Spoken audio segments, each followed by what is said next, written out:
Assalamualaikum warahmatullahi wabarakatuh. Selamat sore dan salam sejahtera untuk kita semua. Yang terhormat Bapak Afi Budi Setiawan, SEMSI selaku dosen pengampu mata kuliah Pendidikan Konservasi, dan teman-temanku sekalian yang saya sayangi dan saya banggakan. Pada kesempatan kali ini, kelompok 2 akan melakukan presentasi tentang materi energi hijau dan terbarukan. Sebelum presentasi dimulai, izinkanlah saya untuk memperkenalkan diri dan memperkenalkan anggota kelompok 2. Perkenalkan, nama saya Diva Vanestia dengan NIM digit terakhir 05 sebagai moderator yang akan memimpin jalannya presentasi kali ini.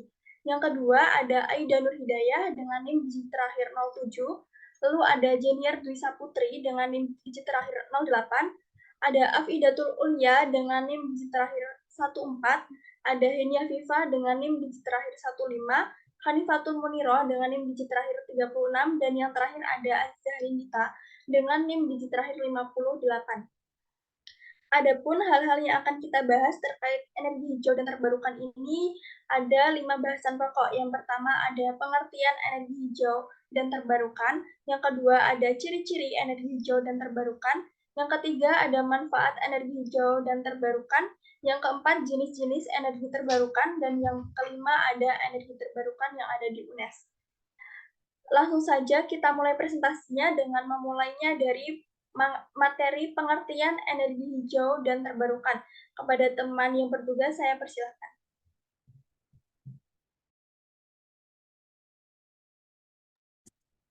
Oke, untuk materi yang pertama, yakni pengertian dari energi hijau atau energi terbarukan. Energi terbarukan sendiri adalah sumber energi yang tersedia oleh alam dan bisa dimanfaatkan secara terus-menerus. Hal ini senada dengan keterangan dari International Energy Agency atau EEI yang juga menyatakan bahwa energi terbarukan adalah energi yang berasal dari proses alam yang dapat diisi ulang terus-menerus. Energi terbarukan ini dapat dipulihkan secara alami dan prosesnya berkelanjutan. Istilah energi terbarukan lahir sebagai solusi atas potensi keterbatasan sumber energi tak terbarukan yang banyak terpakai saat ini. Selain itu, hasil penelitian juga menunjukkan bahwa sahnya pemanfaatan energi tak terbarukan atau dikenal juga dengan sebutan energi fosil secara berkepanjangan memiliki dampak yang negatif. Beberapa dampak negatif yang ditimbulkan terpacu oleh produksi gas-gas berbahaya dari sisa oksida seperti CO2, SO2, dan NO2. Gas CO2 atau karbon dioksida yang dihasilkan merupakan salah satu golongan gas rumah kaca yang memicu pemanasan global.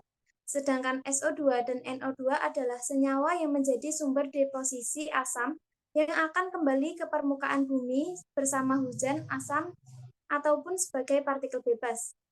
Nah, dari dampak deposisi asam antara lain yaitu untuk bisa mengganggu keseimbangan nutrisi tanah, merusak kualitas air, punahnya beberapa jenis makhluk hidup yang tidak bisa beradaptasi dengan kondisi asam, menimbulkan masalah kesehatan pada manusia, dan masih banyak lagi. Nah, berawal dari pemikiran dan fakta tersebut, para saintis di seluruh belahan dunia, termasuk Indonesia, berusaha melahirkan inovasi terbaru sebagai solusi atas berbagai permasalahan tersebut. Maka sampailah pada upaya memanfaatkan energi terbarukan ini. Untuk materi selanjutnya mengenai ciri-ciri energi hijau dan terbarukan akan disampaikan oleh rekan saya. Kepada yang bertugas dipersilahkan.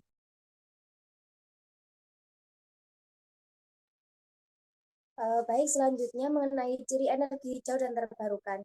Nah, ciri-ciri energi hijau dan terbarukan ini ada 4. Yang pertama adalah ramah lingkungan. Energi hijau dan terbarukan ini ramah lingkungan. Mengapa disebut ramah lingkungan?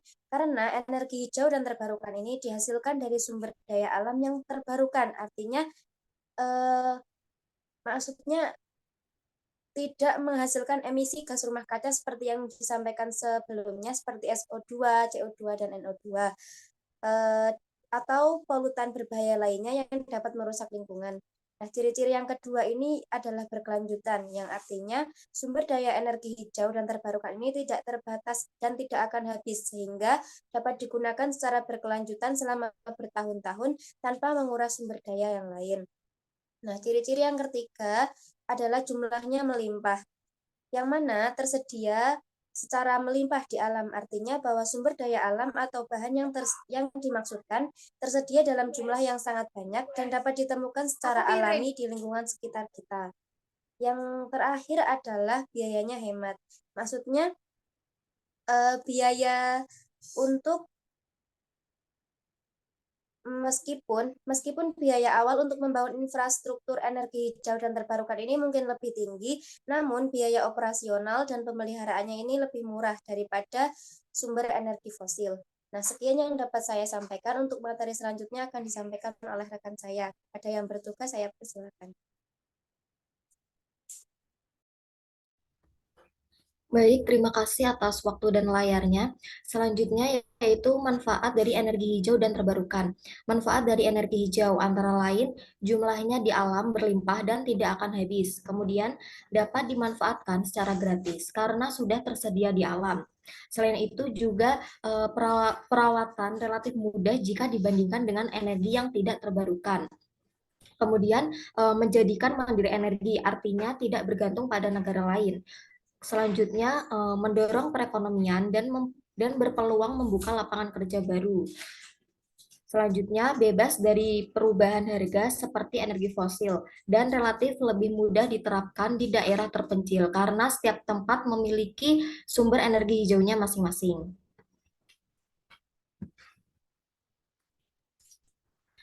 Selanjutnya, manfaat dari energi terbarukan antara lain dapat mengurangi pencemaran udara dan kerusakan lingkungan akibat dari eksplorasi. Kemudian menghemat biaya produksi energi sebab sumber energinya itu tersedia gratis. Selain itu, biaya pemeliharaan atau perawatan juga lebih murah karena peralatan yang digunakan bisa dikatakan cukup sederhana. Kemudian juga dapat mendorong masyarakat mandiri energi, sebab tidak perlu lagi tergantung pada persediaan atau stok pasokan energi fosil yang dominan masih impor. Kemudian tidak memerlukan sentralisasi produksi khusus karena bisa diproduksi di mana saja. Dan dengan terciptanya masyarakat mandiri energi, pertumbuhan ekonomi bisa mengalami kemajuan yang signifikan. Sekian yang dapat saya sampaikan. Terima kasih. Untuk selanjutnya saya kembalikan kepada moderator.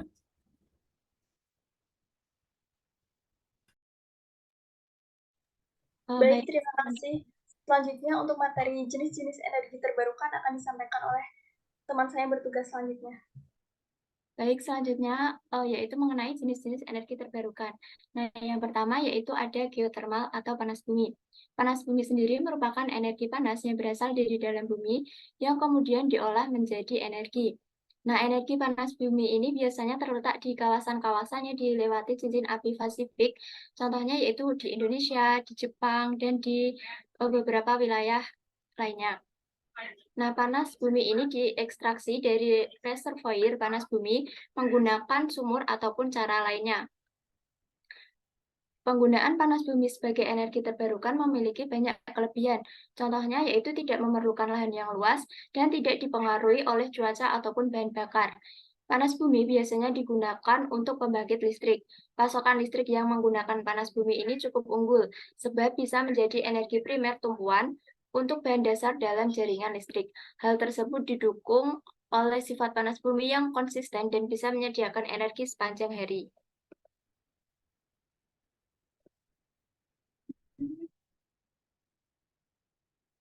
Yang kedua yaitu ada hydropower atau energi air. Nah, sumber energi ini antara lain ada di aliran sungai, air terjun, bendungan, dan pasang surut air laut. Nah, air sendiri memiliki sifat yang dapat bergerak terus-menerus, sehingga ia bisa menjadi salah satu sumber energi terbarukan. Gerakan air ini bisa menghasilkan energi alami dalam jumlah yang besar, yang kemudian dapat digunakan dan dikonversi menjadi energi listrik. Energi air dapat digunakan untuk menghasilkan energi listrik. Pemanfaatan energi tenaga air ini sudah banyak dimanfaatkan dalam bentuk pembangkit listrik tenaga air. Yang ketiga yaitu energi surya atau sinar matahari, di mana energi surya ini merupakan salah satu energi terbarukan yang sangat besar dan melimpah. Dihasilkan dari matahari dalam bentuk radiasi matahari yang kemudian diubah menjadi panas ataupun listrik. Terdapat dua macam teknologi yang digunakan dalam pemanfaatan energi surya, yaitu ada energi surya fotovoltaik dan juga energi surya termal. Nah, energi surya fotovoltaik atau PV dapat mengubah sinar radiasi surya menjadi listrik, kemudian dapat digunakan untuk memenuhi kebutuhan listrik, pompa air, televisi, telekomunikasi, dan juga lemari pendingin. Sedangkan teknologi termal dapat menyerap panas matahari dengan alat kolektor surya yang kemudian dialihkan menjadi panas yang dapat digunakan untuk mengeringkan hasil pertanian. Yang keempat ada energi angin.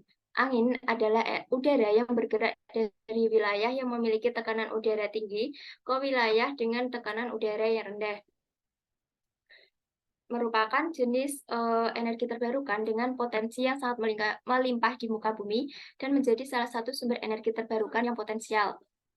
Energi angin ini akan memutar turbin atau kincir angin, yang mana kincir angin atau turbin ini akan memutar generator hingga akhirnya menghasilkan listrik. Nah, besar energi yang dihasilkan dari sebuah turbin angin ini bergantung pada diameter turbin dan juga kecepatan angin. Oleh karena itu, turbin angin biasanya dipasang di atas menara yang dapat mencapai ketinggian 50 meter dan ditempatkan di sepanjang pantai ataupun puncak bukit untuk mendapatkan energi yang besar. Baik, untuk jenis energi terbarukan selanjutnya yaitu ada bioenergi yang berasal dari biomasa sebagai Renewable Energy Source atau RES yang ramah lingkungan. Nah, bioenergi ini pada dasarnya adalah energi yang dihasilkan dari biomasa, yang termasuk dalam bioenergi antara lain yaitu ada biogas, biofuel cair, dan biofuel padat. Yang pertama, kita akan membahas mengenai biogas. Biogas adalah hasil dekomposisi bahan-bahan organik dalam bentuk gas, biasanya berupa gas metan dan karbon dioksida. Selain itu, biogas juga sering mengandung gas-gas korosif, seperti gas dari belerang, sehingga perlu dihilangkan terlebih dahulu sebelum dimanfaatkan, yaitu biasanya disebut dengan pemurnian biogas. Nah, teknologi biogas ini relatif sederhana, sehingga mudah dikembangkan di seluruh wilayah Indonesia. Selanjutnya yaitu ada biofuel padat. Nah, biofuel padat ini merupakan renewable energy source atau RES yang berasal dari organisme hidup. Biofuel padat dibedakan dari solid fossil fuels yang juga berasal dari organisme hidup, namun tidak terbarukan. Yang termasuk ke dalam jenis biofuel padat ini yaitu antara lain ada kayu, sampah organik, dan bioarang. Yang termasuk ke dalam bioenergi selanjutnya yaitu ada biofuel cair. Nah, pada biofuel cair ini dibagi lagi menjadi dua, yaitu biodiesel dan bioetanol. Oke, kita akan membahas biodiesel terlebih dahulu. Biodiesel merupakan senyawa monoalkyl ester atau metil ester yang dihasilkan melalui reaksi esterifikasi trigliserida dengan metanol. Biodiesel dapat digunakan sebagai bahan bakar mesin diesel atau dicampur dengan petroleum diesel. Selanjutnya yaitu ada bioetanol. Bioetanol adalah etanol yang diperoleh melalui proses fermentasi biomasa dengan bantuan mikroorganisme. Bioetanol yang diperoleh dari hasil fermentasi bisa memiliki berbagai macam kadar. Bioetanol dengan kadar 90 sampai 94% disebut bioetanol tingkat industri, sedangkan jika bioetanol yang diperoleh dengan kadar 94 sampai 99,5% disebut dengan bioetanol tingkat netral, campuran minuman keras.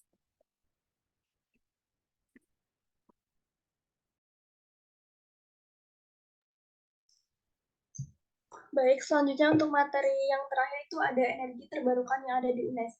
Nah, sejauh ini saya menemukan dua energi terbarukan yang ada di UNES. Yang pertama ada lampu penerangan jalan bertenaga panel surya, yang kedua ada mobil listrik. Nah, di UNES ini sudah memiliki beberapa lampu penerangan jalan yang menggunakan teknologi panel surya. Lampu-lampu tersebut kini tersebar hampir di seluruh fakultas dan beberapa bangunan yang ada di UNES. Titik-titik tersebut antara lain di Embung, depan FIP, depan FT, depan FIK, depan FE, dan LP2M, dan yang paling baru yaitu berada di gedung perpustakaan UNES. Pemeliharaan panel surya tersebut diakui oleh Said cukup mudah, yaitu cukup dibersihkan permukaan modulnya. Di samping itu, pihak UPT Konservasi dan Divisi Rumah Tangga melakukan peninjauan langsung secara berkala dalam rangka pemeliharaan panel surya tersebut.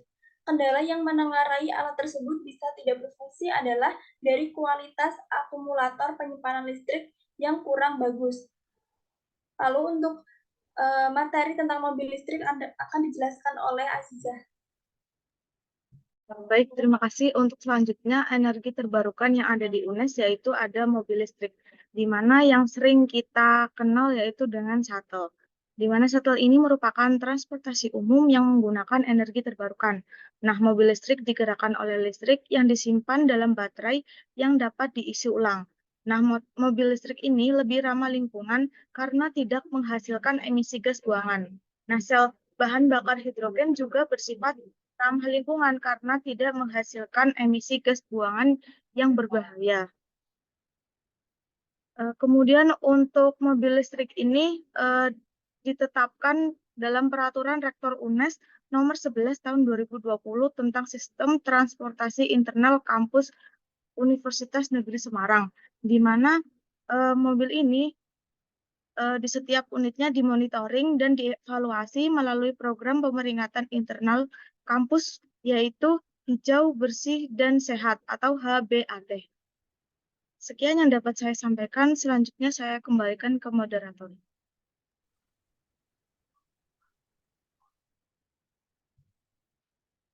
Baik, terima kasih kepada teman-teman yang telah menyampaikan materi dengan baik.